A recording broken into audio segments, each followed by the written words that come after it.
मकसद है new India के निर्माण के लक्ष्य को सामने रखकर आगे बढ़ने के लिए और नई सोच, नए रास्ते बनाना उसका लक्ष्य है, उसका ऑब्जेक्टिव है कि नए रास्ते बनाना, नई सोच के साथ आगे बढ़ना। और न्यू इंडिया का हमारा मतलब ये भी है कि साइंटिफिक नजरिया रखने वाला इंडिया।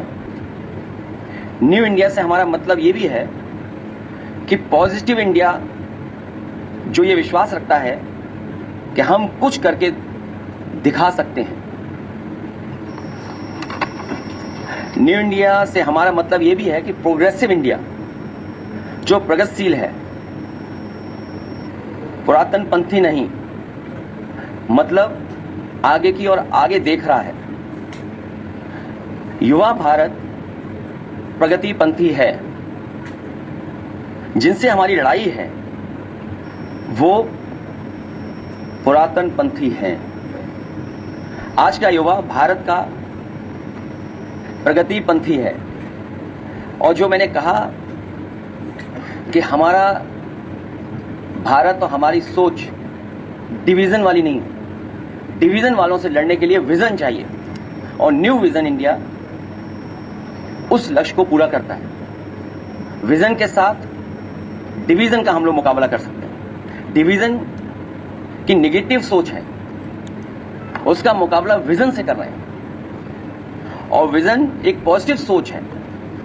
और इसलिए भी क्योंकि आज का युवा जो नई पीढ़ी है, जो नई पीढ़ी है उसकी सोच अलग है। नई पीढ़ी की सोच नई होती है या कहें पुरानी नहीं होती है। नई पीढ़ी आने वाले कल की ओर खुले नजरिया से देखती है। हर अगली पीढ़ी पिछली पीढ़ी से ज्यादा प्रगतिशील होती है। नई पीढ़ी की सोच का दायरा बहुत बड़ा होता है। नई पीढ़ी दुनिया भर को न केवल अनुभव कराना चाहती है बल्कि गले भी लगाना चाहती है। नई पीढ़ी का व्यवहार दोस्ताना होता है। नई पीढ़ी सबको साथ लेकर के चलना चाहती है। नई पीढ़ी का नेचर इंक्लूसिव है, एकोमोडेटिव है। नई पीढ़ी का नेचर इंक्लूसिव है, एकोमोडेटिंग भी होता है। नई पीढ़ी के अंदर भेदभाव के लिए कोई जगह नहीं होती।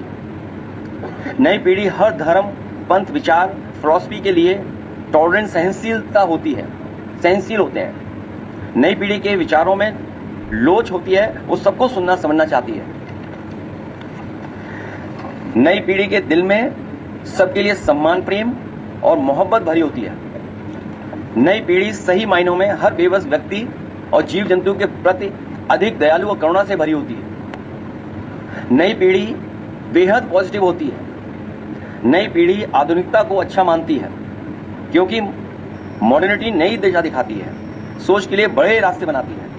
नई पीढ़ी इंसानियत, बंधुत्व से भरी होती है। नई पीढ़ी अमन, चैन और तरक्की पसंद होती है। नई पीढ़ी खुद भी खुश रहना चाहती है और सबको खुश देखना चाहती है। नई पीढ़ी खुशहाली को अहमियत देती है, इसलिए दुख देने वालों का विरोध करती है। नई पीढ़ी किसी भी तरह के कट्टर विचारों के खिलाफ होती है। नई पीढ़ी सांप्रदायिकता को समाज और अपने वैश्विक विचारों के विस्तार के लिए खतरा मानती है। इसलिए न्यू इंडिया, न्यू विजन लेकर के विजन इंडिया और न्यू इंडिया के आधार पर हम लोग काम करने जा रहे हैं। और जैसा कि समाजवादी सरकार में हम लोगों ने न केवल प्रदेश बल्कि देश को भी एक विजन दिया।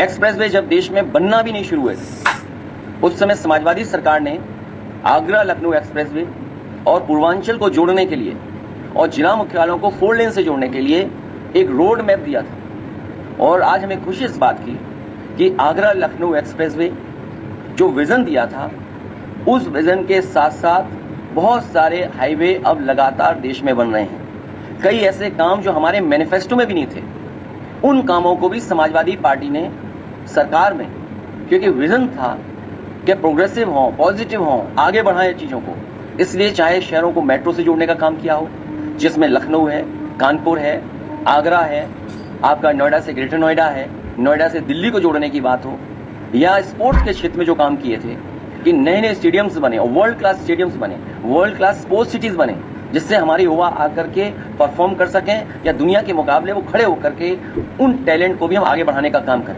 एजुकेशन के क्षेत्र में भी समाजवादी सरकार में हम लोगों ने एक विजन के तहत, जिस समय बहुत सारे लोग सोच नहीं सकते, आउट ऑफ बॉक्स सोच करके हम लोगों ने एक विजन दिया कि बच्चों के हाथ में लैपटॉप होना चाहिए। और लैपटॉप वो उदाहरण बना जिसमें न जाने कितने बच्चों को आगे पढ़ने का, आगे नौकरी रोजगार पाने का, दुनिया से जुड़ने का, और हमारे साथ जो नई टेक्नोलॉजी आई उसने युवाओं को नई सोच देने का काम दिया। तो आने वाले समय में स्टार्टअप्स में काम करना है, आर्टिफिशियल इंटेलिजेंस में काम होना है, हेल्थ सेक्टर में मुझे याद है कि नए नए इंफ्रास्ट्रक्चर क्रिएट करना, मेडिकल कॉलेजेस बनाना, उनके साथ साथ जो ऑब्सलीट मशीन्स थी, जो ऑब्सलीट टेक्नोलॉजी की मशीन्स हो गई थी हमारे मेडिकल कॉलेज में या अस्पतालों में, उनको हटाना, और जिस तरह प्रदेश में बड़े पैमाने पे कैंसर जैसी बीमारी हो रही थी उसके लिए एक रिसर्च इंस्टीट्यूट बनाना और कैंसर इंस्टीट्यूट को बनाना, वो एक उदाहरण है। ऑरेंज इकोनॉमी पे काम करना है, ग्रीन एंड रिन्यूएबल एनर्जी पे काम करना है। उस समय सोलर पॉलिसी ला करके बड़े पैमाने पर उत्तर प्रदेश में सोलर एनर्जी पे इन्वेस्टमेंट लाने का काम किया था। जो लोहिया आवास और गरीबों को आवास उपलब्ध हो रहे थे उनमें LED बल्ब देने का काम शुरू हुआ था। और मुझे याद है कि उत्तर प्रदेश में 50 लाख के लगभग LED बल्ब बांटे गए थे, जिसकी शुरुआत मैंने खुद सोनभद्र में जाकर के की। नए पावर प्लांट्स को बनाना जिसमें 3x660 super critical thermal plant, जो कम स्पेस में उतना ही कोल में ज्यादा एनर्जी बनाते हैं, ज्यादा बिजली पैदा करते हैं। चाहे वो कानपुर हो, आपका निवेली लिग्नाइट हो, ईटा का आपको जवाहरपुर योजना हो, आपकी सोनभद्र में हो, मिर्जापुर में हो, हरदोईगंज में हो, ऐसे तमाम प्लांट हम लोगों ने, बड़े प्लांट, वहीं सोलर प्लांट। और मुझे याद है कि हमारे राष्ट्रपति रहे कलाम साहब, उन्होंने एक एग्जाम्पल दिया था कि किसी गांव को मिनी ग्रिड से आप पूरा का पूरा गांव सोलर से कनेक्ट कर दें, उनको बिजली न देना पड़े। वो पॉलिसी बना करके हम लोगों ने फकीरेपुरवा, जहाँ खुद पूर्व राष्ट्रपति आए थे और उन्होंने उसका उद्घाटन किया था, वो एक नई दिशा में कि विलेज में, गांव में फ्री बिजली 24 घंटे कैसे दी जा सके, उसके लिए योजनाएं शुरू की थी। इकोनॉमी हमारी जो एग्रीकल्चर इकोनॉमी, एग्रीरियन इकोनॉमी है, उसमें कैसे हम और पुश करें, उसके लिए मंडियां बनाना, हाईवे के किनारे 100-100 एकड़ की मंडियां बनाना, मंडियों में सुविधा होती है उसको कैसे दूर किया जा सके। साथ ही साथ कई मंडियों को कंप्यूटराइजेशन में शामिल करना, दुनिया में जो बड़ी बड़ी बनी है मंडियां, उनको उदाहरण के रूप में उनको पढ़ना, समझना और अपने यहाँ लागू करना, ये काम भी समाजवादी सरकार में हुआ। बड़े बड़े डेयरी प्लांट लगे, अमूल को भी उत्तर प्रदेश में बड़े प्लांट लाने का काम किया। साथ में हमारी पराग कैसे और इम्प्रूव करे, और उत्तर प्रदेश का पहला काऊ मिल्क प्लांट जो केवल काऊ मिल्क के प्रोडक्ट्स बनाता था, वो दिया। एक एग्रीकल्चर सेंटर दिया जो कन्नौज में बना, जहां पर हम फार्मर्स को सीधा सीधा नई टेक्नोलॉजी से जोड़ सकें, उनको समय पर बीज देने का काम, नई क्रॉप्स, नई सब्जियों के बीज देने का काम, ये समाजवादी सरकार में हुआ। यूथ अफेयर्स में बहुत काम किया। अभी वुमेन एंड चाइल्ड डेवलपमेंट में काम करना है, उसमें न्यूट्रिशन मिशन लॉन्च हुआ, और कई वर्ल्ड की संस्थाएं उनके साथ टेक्नोलॉजी पार्टनर या उनके एक्सपीरियंस को साथ लेकर के हम लोगों ने उत्तर प्रदेश में काम किया। स्पोर्ट्स में बहुत काम हुआ, जिसमें जो स्पोर्ट्स पर्सन्स थे उनको यश भारती या स्पोर्ट्स अपना जो इंफ्रास्ट्रक्चर है उसको कैसे बेहतर किया जाए, या दुनिया के जो ट्रेनर हैं, कोचेस हैं, उनको कैसे लाया जाए, जिसमें कि फुटबॉल के कोचेस को टू ट्रेन द कोचेस, उनके लिए क्रोशिया से टाइप किया। क्रोशिया से कई महीनों यहाँ पर हमारे कोचेस रहे, उन्होंने यहाँ के कोचेस को ट्रेन किया, जिससे कि हमारे अच्छे फुटबॉलर बन सकें। पॉवर्टी से कैसे लड़ा जा सके, गरीबी से कैसे दूर किया जा सके, उस पर लगातार हम लोग समाजवादी पेंशन, या जिस समय सबसे ज़्यादा तकलीफ और परेशानी में बुंदेलखंड था, उस समय समाजवादी पैकेट में बहुत सी चीज़ों को उन तक पहुँचाना। अनएम्प्लॉयमेंट, एम्प्लॉयमेंट कैसे, जब तक हम इंक्लूसिव और बड़ा डेवलपमेंट नहीं करेंगे तब तक अनएम्प्लॉयमेंट की समस्या का समाधान नहीं कर सकते हैं। जहाँ सरकारी डिपार्टमेंट में लगातार नौकरियां दी गई और एक समय लगता था, भर्ती में बहुत समय लगता था, उस समय मेरिट के आधार पर एक एग्जाम्पलरी भर्ती कर करके रिकॉर्ड टाइम में हम लोगों ने शुरू किया। क्राइम लॉ एंड ऑर्डर, जिसमें डायल 100 एग्जाम्पल है, जिसको डायल 112 कर दिया है, वो इंफ्रास्ट्रक्चर बनाना, वो टेक्नोलॉजी को इंट्रोड्यूस करना उसके साथ साथ, और हमें अपनी पुलिस को टेक्नोलॉजी के बारे में जानकारी देना। प्लस पहला उत्तर प्रदेश था जिसने उस समय सभी पुलिस के वरिष्ठ अधिकारियों को ट्विटर हैंडल दे करके, और उन्हें कहा कि अगर कोई आपको टैग करेगा तो आपको उस पर कार्रवाई करनी है। और डायल 100 एक एग्जाम्पलरी काम हुआ, जो कि हम लोगों ने एक बहुत जिम्मेदार और बहुत जानकार जो टेक्नोलॉजी को समझते थे, उन IPS को मैंने खुद न्यूयॉर्क भेजा, ह्यूस्टन भेजा, सिंगापुर भेजा, और वहाँ से वो तीनों जगह के रिस्पॉन्स सिस्टम देख करके आए। फिर यहाँ पर हर लेवल पे अधिकारी से बात की, SO level, CO level, deputy SSP level, DIG, IG और ऊपर तक, कि उनके सामने क्या क्या प्रॉब्लम्स आती हैं, उन सबको रेक्टिफाई कर करके एक सॉल्यूशन दिया रिस्पॉन्स सिस्टम डायल 100, जो एक देश को एग्जाम्पलरी बना और एक हेडक्वार्टर के अंदर सबको बैठाना और जनता को राहत देने का काम किया। Government policies and then implementation, grievances system सबसे अच्छा क्रिएट किया हम लोगों ने। लेबर एंड सर्विस सेक्टर बहुत महत्वपूर्ण फैसले लिए, कई स्कूल का निर्णय उसी समय लिया। जो लेबर सेस था उससे तमाम लाभकारी योजनाएं उन तक पहुंचाने का काम, कई योजनाओं में बहुत कम मदद मिलती थी उसमें बढ़ोतरी करना, खाना देना 20 रुपए में, न्यूट्रिशनल फूड देना लेबर को, एक शुरुआत की गई थी। Industry, e commerce and local traders, क्योंकि इधर टेक्नोलॉजी का बहुत इंट्रोडक्शन हो गया, तो ई कॉमर्स उस पर उस समय भी फेसबुक या और किस तरीके से उन लोगों को मदद किया सके वो काम करने का काम हुआ था। बैंकिंग सिस्टम को कैसे इंप्रूव करें, बैंकिंग सिस्टम एक्सेसिबल हो।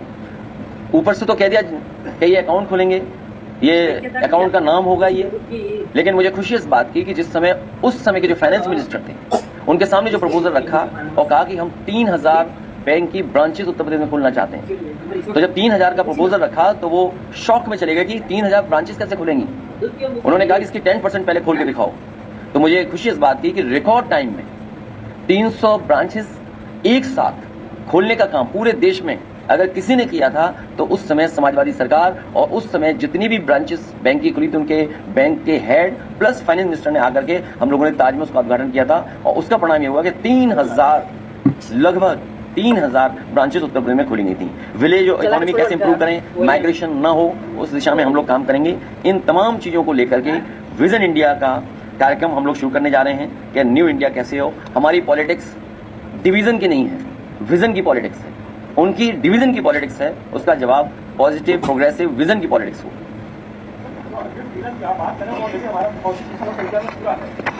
जो आपने अभी जो बताया वो पूरा कॉन्स्टिट्यूशन ऑफ इंडिया के हमारे जो है तो उसमें है, तो उसके ऊपर आप एक अलग नया विजन किस तरह का पर एआई है उसमें।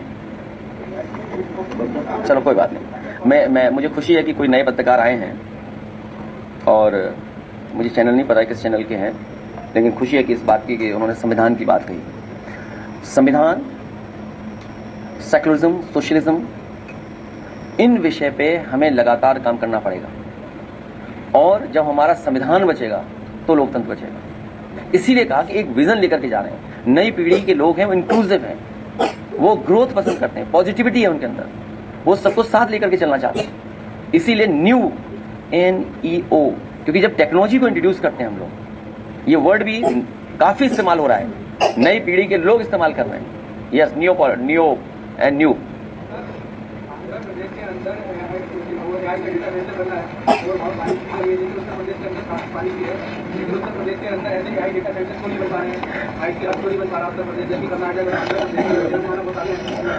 जो डेटा सेंटर वहां बन रहा है वो पानी के किनारे ही बन रहा है, और क्योंकि टेक्निकल जो चीजें सूट करती हैं वो भी एक कारण है। जो इन्वेस्टमेंट करने आ रहा है वो तमाम सुविधाओं को देखता है। जब आपकी सरकार, उत्तर प्रदेश की सरकार, उन सुविधाओं को देना ही नहीं चाहते हैं, मैं इन्हीं की बात से अपनी बात को जोड़ रहा हूं कि जिस समय सैमसंग यूपी में इन्वेस्टमेंट और एक्सपेंशन के लिए आए थे, तो उनके जो अफसर्स थे उनके पास प्रपोजल था कि वो तमिलनाडु में भी जाकर के एक्सपेंशन कर सकते हैं, क्योंकि तमिलनाडु में भी उनका प्लांट है। जब उसमें हाई लेवल और हमारे लेवल पे जब बैठक हुई और अधिकारियों के बीच जब बैठक हुई, तो ये बात उनसे पूछा गया कि क्या सुविधाएं मिल रही हैं आपको, और आप यूपी से क्या सुविधाएं चाहते हो। तो जो जो सुविधा यूपी से वो चाहते थे, उस समय की सरकार ने, कैबिनेट ने फैसला लिया, और उसका परिणाम ये हुआ कि वो एक्सपेंशन हुआ और सैमसंग का बड़े पैमाने में इन्वेस्टमेंट आया। इसीलिए आज जब डेटा सेंटर की बात हो रही हो, फॉरेन जो टेक्नोलॉजी में इन्वेस्टमेंट करना चाहते हैं वो दूसरे स्टेट में जा रहे हैं। आखिरकार हमारे डबल इंजन क्या कर रहे हैं? हमारे डबल इंजन हमें आपको इमोशन में लेके जा रहे हैं, इमोशन से सरकार चला रहे हैं, वो डेवलपमेंट की सरकार नहीं चलाना चाहते हैं। इसीलिए चाहे वो बड़े डेटा सेंटर हो या मल्टीनेशनल कंपनियों का हो, FDI का इन्वेस्टमेंट हो, उन प्रदेशों में ज्यादा जा रहा है, हमारे प्रदेश में नहीं आ रहा है।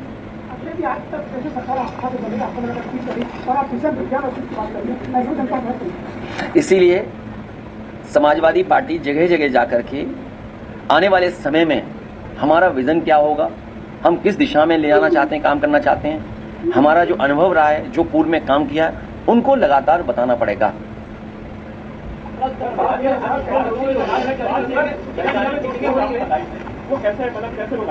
क्या चीज?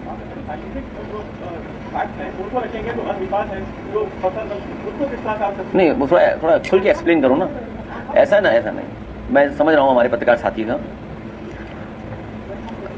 इसीलिए मैंने कहा कि जहां हम सरकार की पुरानी उपलब्धियों के साथ लोगों को जानकारी दे रहे हैं कि किस तरीके से समाजवादी पार्टी का विजन रहा, और नई पीढ़ी की जो इश्यूज हैं उनको अपने साथ जोड़ करके हम लोग आगे बढ़ना चाहते हैं। आज से 10 साल पहले और अगले 10 साल में क्या होगा, जिस समय 11, 10, 9, 10, 11 में होम डिलीवरी नहीं थी। गुजरात में तो थी होम डिलीवरी कुछ चीज़ों की, यूपी में बहुत ज़्यादा नहीं थी, वो सर्विस सेक्टर उतना ग्रो नहीं किया था। तो कई सेक्टर इतने ग्रो कर गए हैं कि अगर हम टेक्नोलॉजी के साथ नहीं चलेंगे, नई पीढ़ी के साथ नहीं चलेंगे, उनको शामिल नहीं करेंगे, तो शायद हम वो लक्ष्य नहीं पा पाएंगे। और जब हमारे साथ अनएम्प्लॉयमेंट बड़ी इशू है, तो जब तक हम एक विजन नहीं रखेंगे तब तक लोग जुड़ेंगे कैसे। टेक्नोलॉजी की हो रही है और टेक्नोलॉजी की बेस लेवल की जो प्राइमरी एजुकेशन या आज के ज़माने में भाषा रुकावट नहीं बन रही है। आप भी टाइपिंग कर रहे हो, हम भी टाइपिंग कर रहे हैं, ये तो सिंपल चीज़ है किसी भी लैंग्वेज में। हाँ देखिए हमारे, देखिए हाँ ठीक है, हाँ ठीक है। बेंगलोर से इसलिए कर रहे हैं क्योंकि वो हब है और पहला प्रोग्राम हमारा स्टार्टअप का है। मुझे याद है कि देश में जब स्टार्टअप की पॉलिसी बन रही थी, सबसे पहले स्टार्टअप पॉलिसी बनी थी, और जिस विभाग और जिस बोर्ड का गठन हुआ था वो मिनिस्टर यहाँ बैठे हमारे साथ उस समय के। नहीं, स्किल डेवलपमेंट स्टार्टअप पॉलिसी जो बनी थी देश में, स्टार्टअप पॉलिसी जो बनी थी उत्तर प्रदेश की सबसे पहले समाजवादी सरकार बनी थी, प्लस उसका बजट भी हम लोगों ने दे दिया था, क्योंकि समय हम लोगों को नहीं मिला उसके बाद, इसलिए वो पॉलिसी उतनी आगे नहीं बढ़ा पाई।